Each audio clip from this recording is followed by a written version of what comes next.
Cuarto domingo del tiempo ordinario.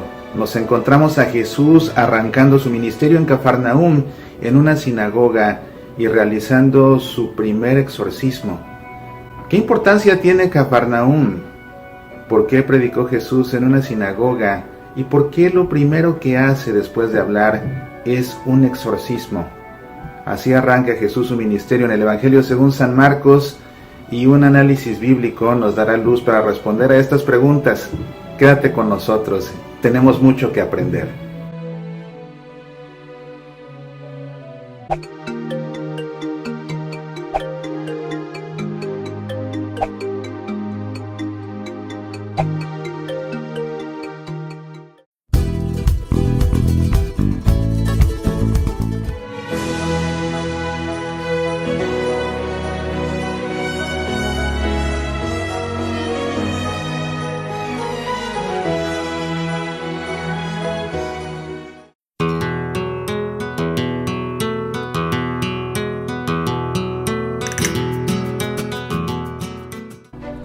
Como toda virtud, la esperanza debe ser cultivada, pero a veces la vida se torna sombría, el mundo se nos viene encima y todo parece perder sentido.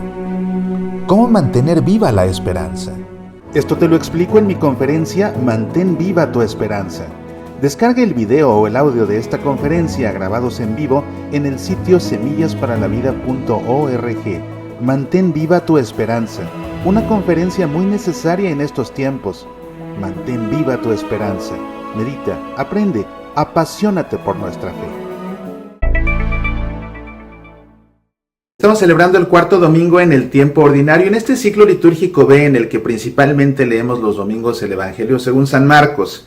En esta ocasión vemos a Jesús iniciando su ministerio, iniciando ya su vida pública después de que ha elegido al menos a sus 4 primeros apóstoles. Vamos, como siempre, a hacer la lectura del Evangelio para proceder después a realizar un exhaustivo análisis bíblico y terminar con un momento de oración. Iniciemos, como siempre, poniéndonos en presencia del Padre y del Hijo y del Espíritu Santo. Amén. El Evangelio dice así: Jesús entró en Cafarnaúm y cuando llegó el sábado fue a la sinagoga y comenzó a enseñar. Todos estaban asombrados de su enseñanza, porque les enseñaba como quien tiene autoridad y no como los escribas. Y había en la sinagoga de ellos un hombre poseído de un espíritu inmundo, que comenzó a gritar: ¿Qué quieres de nosotros, Jesús Nazareno? ¿Has venido para acabar con nosotros? Ya sé quién eres, el Santo de Dios. Pero Jesús lo increpó diciendo: Cállate y sal de ese hombre. El espíritu impuro lo sacudió violentamente y dando un alarido, salió de ese hombre. Todos quedaron asombrados y se preguntaban unos a otros: ¿qué es esto? Enseña de una manera nueva, llena de autoridad. Da órdenes a los espíritus impuros y estos le obedecen. Y su fama se extendió rápidamente por todas partes, en toda la región de Galilea. Este es nuestro Evangelio en este cuarto domingo del tiempo ordinario. Este pasaje del Evangelio contiene no una ni dos, sino 3 perícopas, todas ellas muy breves, pero a fin de cuentas son 3 perícopas las que componen todo este pasaje. Son las perícopas tituladas Jesús enseña en la sinagoga, la expulsión de un demonio y el asombro de la gente. ¿Cuál es el contexto inmediato? Siempre conviene partir todo análisis bíblico de ubicar un texto en su contexto. Es la regla de oro de la interpretación bíblica. De otra manera corremos el riesgo de sacar las palabras de su contexto e interpretarlas de una manera inadecuada. El contexto inmediato de estas 3 perícopas está formado por la perícopa anterior y la perícopa posterior. Recordarás, la perícopa anterior la leímos en la Santa Misa el domingo anterior. Es la perícopa en la que Jesús selecciona a sus primeros 4 apóstoles: Andrés, Pedro, Santiago y Juan. Y la perícopa posterior contiene la historia de la curación de la suegra de Pedro. El contexto amplio de estas 3 perícopas es la tercera sección de la primera parte del Evangelio según San Marcos. La primera parte del Evangelio según San Marcos, que comprende varios capítulos, se conoce como el ministerio de Jesús, el Mesías, y esta tercera sección se conoce como un día en Cafarnaúm. Hay otras dos perícopas que conforman esta tercera sección de un día en Cafarnaúm. Una es, lógicamente, la curación de la suegra de Pedro, y la última son otras curaciones que realizó Jesús. De modo que estando él en Cafarnaúm, suceden estos 5 eventos. Predica en la sinagoga, expulsa un demonio, la gente se asombra de todo esto, de sus enseñanzas y del exorcismo que ha realizado. Después cura a la suegra de Pedro y termina su día curando a otras personas más. Todo esto sucede en Cafarnaúm. Los actores que intervienen en estas tres perícopas son, lógicamente, Jesús. Es también la congregación que se encuentra presente en la sinagoga, el hombre poseído y el espíritu inmundo que es arrojado por Jesús. Vamos pues ahora sí a realizar el análisis de estas tres perícopas, yéndonos versículo por versículo para ver qué podemos ir encontrando. Comienza este texto diciendo que Jesús entró en Cafarnaúm. Cafarnaúm significa la aldea del consuelo. Era un pueblito a las orillas del mar de Galilea, un pueblo principalmente pesquero, un pueblo que ya no existe. Y fíjate que es muy interesante que fue hasta 1838 cuando un geógrafo bíblico de los Estados Unidos, de nombre Edward Robinson, encontró las ruinas de Cafarnaúm ahí a un lado del mar de Galilea. Y con eso comenzó una importante actividad arqueológica en aquella región. Y unos 30 años después, 28 de hecho, en 1866, fue que, fíjate, un británico de nombre Charles Wilson descubrió una gran sinagoga.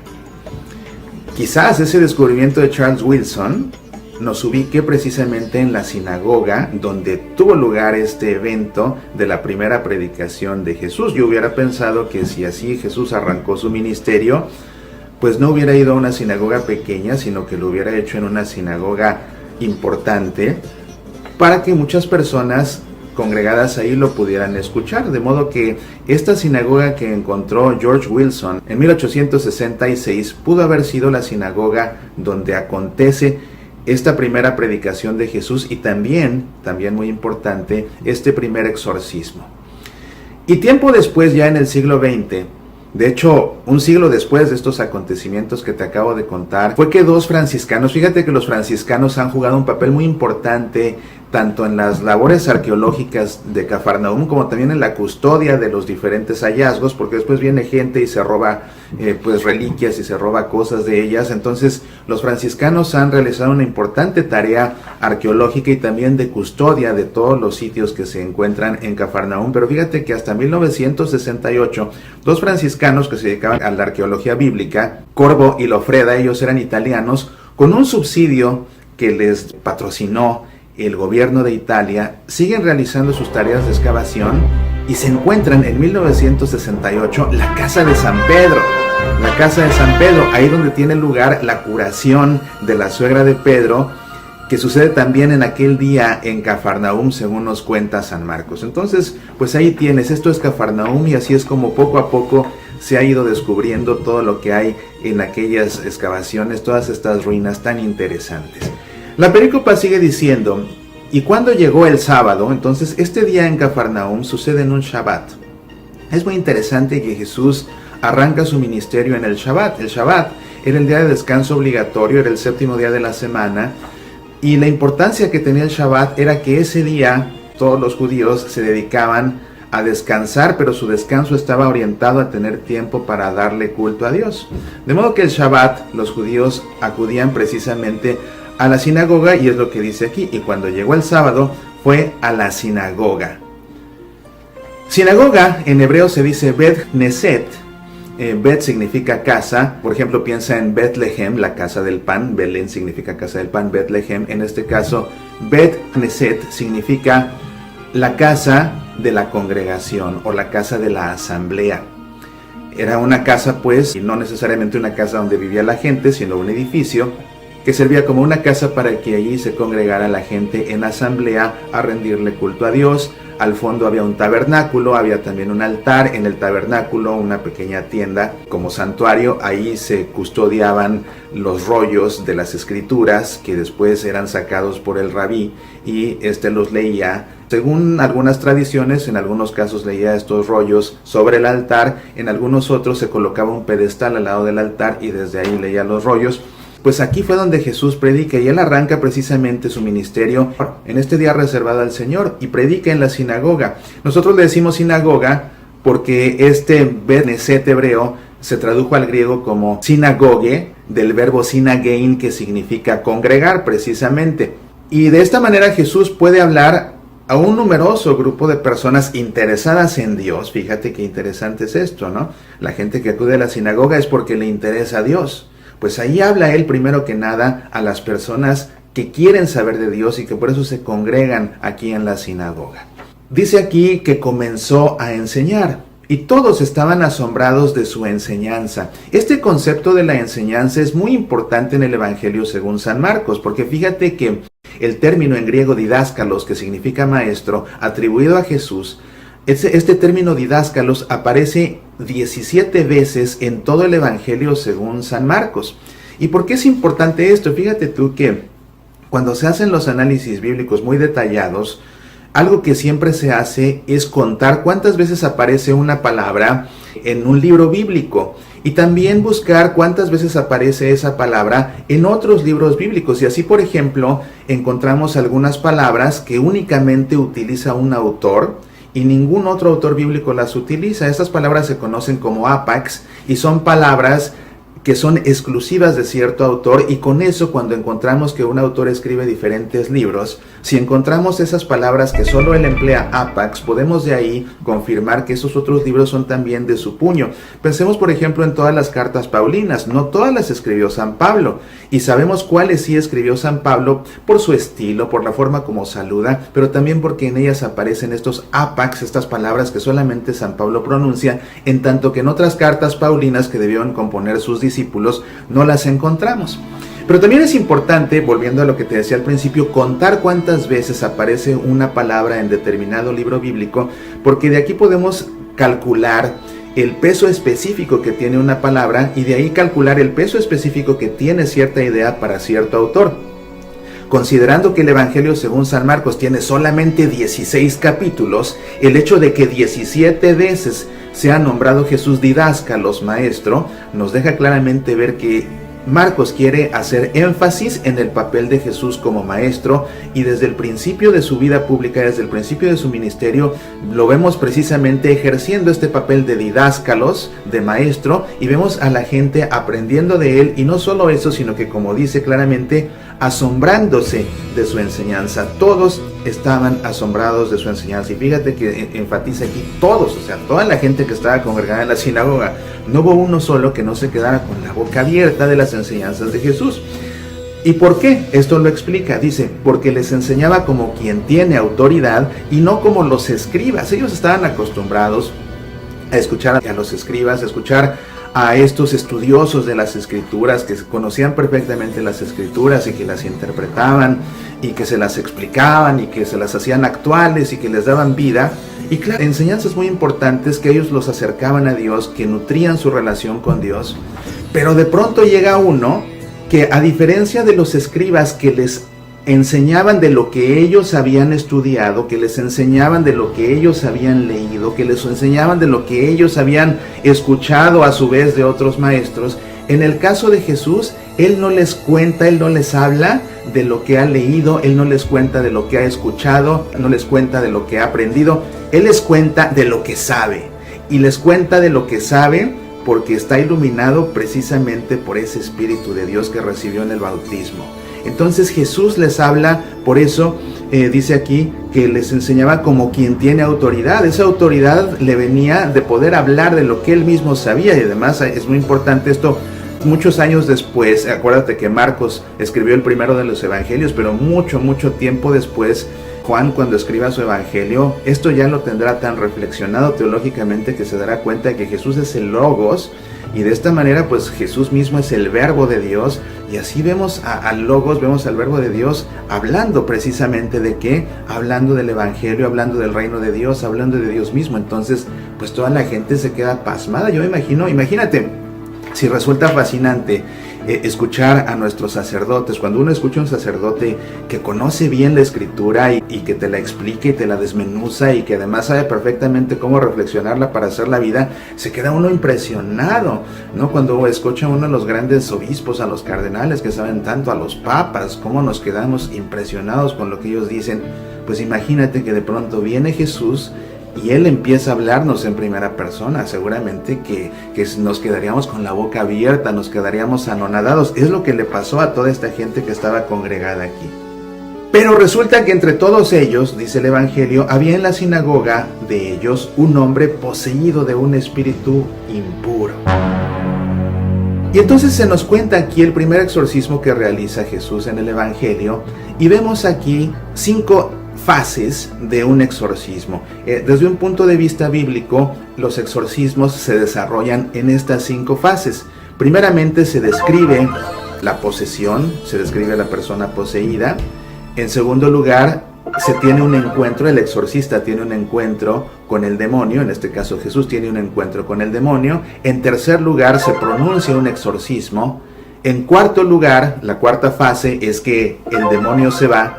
Y la quinta fase es la reacción de los testigos del exorcismo. Esas 5 fases bíblicas de un exorcismo las encontramos aquí perfectamente desarrolladas en este primer exorcismo, que pues desde un punto de vista bíblico pudiera ser el arquetipo de las futuras narraciones de los exorcismos. Entonces vemos aquí la primera fase que te decía es la descripción del exorcismo. Dice: había un hombre poseído de un espíritu impuro que comenzó a gritar: ¿qué quieres de nosotros, Jesús Nazareno? ¿Has venido para acabar con nosotros? Ya sé quién eres, el Santo de Dios. Fíjate qué interesante que este espíritu inmundo, este demonio que tiene poseída esta persona, lo primero que hace es reaccionar con miedo ante Jesús, porque lo primero que le dice es: ¿a qué has venido? ¿Has venido para acabar con nosotros? Primero reacciona con miedo y lo reconoce su poder. Fíjate qué interesante, que la gente ahí presente se impresiona con un gran maestro. Lo ven como un gran maestro y es lo que los impresiona, pero ellos a estas alturas están viendo a un gran rabí, a un gran maestro que supera a todos los que han visto jamás. Pero en el caso del demonio, él no lo reconoce como un gran maestro, él lo reconoce realmente como quien es. Le dice: ya sé quién eres, el Santo de Dios. Fíjate qué interesante que esta confesión no viene de la gente de la congregación, que solamente se limitan a estas alturas a reconocerlo como un maestro. En este caso es más bien el demonio el que lo confiesa como el Santo de Dios. Después, la segunda fase, te decía, es el encuentro con el demonio. Dice aquí: pero Jesús lo increpó, se le enfrenta. Después viene la pronunciación del exorcismo. Se le enfrenta, lo increpa diciendo: cállate y sal de este hombre. Aquí está la fórmula del exorcismo. Después, la cuarta fase es la salida del demonio. El espíritu impuro lo sacudió violentamente y dando un alarido salió de ese hombre. Fíjate cómo no se fue en paz. Se fue de una manera violenta. Fue como una batalla. A fin de cuentas, eso fue una batalla espiritual entre Jesús y ese demonio. Por eso es que el demonio no lo ve y mejor, antes de que algo suceda, me voy y corro. No, el demonio no se va, a pesar de reconocer que es el Santo de Dios, a pesar de reconocer que viene precisamente a acabar con él. No se va hasta que Jesús lo enfrenta. Fíjate qué pertinaz es el demonio, o este demonio en este caso, que este espíritu impuro que toma posesión de esta persona. A pesar de tener cerca a Jesús, de todos modos es tan pertinaz que no se marcha ni siquiera viéndolo, se marcha hasta que Jesús se le enfrenta y lo expulsa. Qué interesante es esto. Y entonces se va, y se va de una manera violenta. No simplemente se va y desaparece, sino que sacude violentamente a aquel hombre a quien tenía poseído, y dando un alarido se va.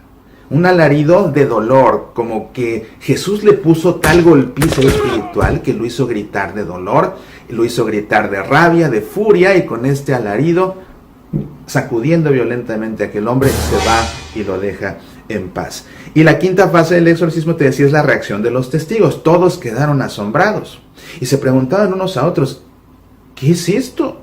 Enseña de una manera nueva, llena de autoridad, da órdenes a los espíritus impuros y estos le obedecen.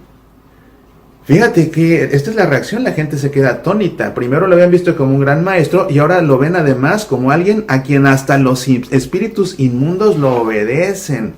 Verdaderamente la gente se quedó pasmada y dice aquí entonces que por todo esto, y su fama se extendió rápidamente por todas partes en toda la región de Galilea. Por eso es que yo pienso que esta sinagoga donde predicó Jesús debió ser esa gran sinagoga que se encontró en 1866 Charles Wilson, esa gran sinagoga, no una pequeña sinagoga, sino una gran sinagoga precisamente para captar la atención de los más posibles. Y es así que entonces pues se extiende la fama, la gente va y cuenta, oye, vimos a este gran maestro que hasta los demonios le hacen caso y que además enseña como nunca nadie había enseñado jamás. Fascinante todo este texto, pero también resulta muy importante entender que fíjate que lo primero que hace Jesús, su primera obra, no su primera enseñanza ya la conocemos, sino su primera obra no es una curación, no es perdonar a un pecador, su primera acción concreta es expulsar a un demonio. Y esto es muy significativo porque de entrada lo que se comunica aquí es que el poder del demonio ha llegado a su fin, el dominio del demonio ha llegado a su fin, porque ha llegado ahora sí Jesús a instaurar definitivamente el reino de Dios. O sea, que lo primero que haga Jesús después de enseñar, lo primero que haga en su vida pública sea practicar este exorcismo. Pues bien, ¿qué nos queda a nosotros como reflexión de todo esto? Yo diría que se nos queda la invitación a escuchar a Jesús, a dejar que nos hable Él en primera persona. La invitación a escucharlo en primera persona implica dos cosas. Implica leer su palabra, leer el Evangelio, empaparnos del Evangelio, maravillarnos con el Evangelio. Cuando uno lee el Evangelio a fondo, cuando uno se mete de lleno a fondo, realmente el Evangelio resulta fascinante, resulta maravilloso, nos quedamos anonadados ante tanta grandeza. Y precisamente uno de los propósitos de Pasión por el Evangelio es darte algunos elementos que te permitan adentrarte en los textos sagrados de esta manera para que puedas saborearlos y ahí puedas tú en el interior, en tu alma, contemplar toda esta grandeza, meterte a los pasajes, imaginar que tú estás ahí en esa sinagoga escuchando a Jesús y sintiendo tú mismo cómo te quedas admirado de todo lo que dice y después de verlo realizar este exorcismo. Es lo que queremos hacer aquí en Pasión por el Evangelio, ayudarte a que entres a los textos, no que los leas de fuera. El propósito de Pasión por el Evangelio no es yo platicarte qué sucede, sino más bien como tratar de ayudarte a que entres en los textos, para que entrando en esos textos en primera persona, te pase como a los que estaban en la sinagoga y te quedes anonadado con todo lo que Jesús tiene que decirte a ti en primera persona, que solamente lo vas a saber de dos formas. Uno, leyendo y volviendo a leer el Evangelio y metiéndote de lleno en el Evangelio y tratando de leer entre líneas el Evangelio, asomándote por los orificios de las letras O y de las letras A, porque a través de esos orificios podemos tener atisbos de Dios mismo. Y también, importante, los momentos de oración contemplativa, esos momentos de quedarnos, de orar un poco y quedarnos en silencio, diciéndole a Jesús, como decía Samuel la semana pasada, habla Señor, que tu siervo escucha, y quedarnos callados en la contemplación, para que ahí en el silencio de la oración, qué mejor que hacerlo ante el Santísimo Sacramento, sintamos en nuestro interior la voz de Jesús que algo tiene que decirnos. Y sabes una cosa, pon atención al Evangelio en la Santa Misa, porque si abres tu corazón, yo te prometo que aquello que necesitas escuchar, Jesús te lo va a decir el domingo en la Santa Misa, no falla. Si tú abres tu corazón y pones atención con el corazón a las lecturas, a la primera, al Salmo, a la segunda, al Evangelio, a la homilía, te vas a dar cuenta de que a través de la palabra que Dios revela cada domingo en la Santa Misa, vas a escuchar lo que Dios te tiene que decir, vas a escuchar lo que necesitas que Dios te diga, pero tienes que abrir tu corazón. Pues bien, después de todo esto, ¿qué te parece si guardamos todo esto en nuestro corazón? Y ahora nosotros nos dirigimos a Dios elevando una oración. Y para ello, como es costumbre, te invito a que por un momento cierres tus ojos, pongas tu mano sobre tu corazón y en tu interior hagas eco a estas palabras. Háblame, Señor, para que mis palabras sean también verdad y sinceridad. Háblame, Señor, y todo lo negativo que hay en mí saldrá y desaparecerá de mi vida. Háblame, Señor, para que luego yo recuerde y medite tus palabras, medite y pregone tus palabras, medite y repita tus palabras. Háblame, Señor, para que allá donde yo esté, haga algo por ti, diga algo de ti, transforme algo por ti. Háblame, Señor, para que nunca me canse de luchar e intentar hacer un pedazo de cielo ahora, aquí, entre nosotros. Amén. En el nombre del Padre, y del Hijo, y del Espíritu Santo. Amén. Espero que este programa te haya gustado y sobre todo que hayas aprendido mucho acerca del Evangelio. Recuerda que tenemos una cita todos los días en nuestro programa de radio Semillas para la Vida, que puedes escuchar en tu estación de radio católica favorita o en nuestro sitio semillasparalavida.org, y nos vemos aquí el próximo fin de semana para seguir aprendiendo juntos de la palabra de Dios en tu programa Pasión por el Evangelio. Que esta semana que inicia, Dios derrame abundantes bendiciones sobre ti y por favor, haz tu máximo esfuerzo para tú mismo ser una bendición de Dios para los demás. Apasionate por nuestra fe. Si no tengo amor, nada soy. El himno del amor de San Pablo hecho vida. Un himno de amor hecho vida en el noviazgo. Un himno al amor hecho vida en el matrimonio. Un himno de amor hecho vida en los padres. Un himno al amor hecho vida en las familias. Si no tengo amor, nada soy. Una fascinante conferencia que le ha cambiado la vida a muchas personas, grabada en vivo, impartida por tu servidor Mauricio Pérez. Si no tengo amor, nada soy. Descarga el audio de la conferencia en semillasparalavida.org. Medita, aprende, apasionate por nuestra fe.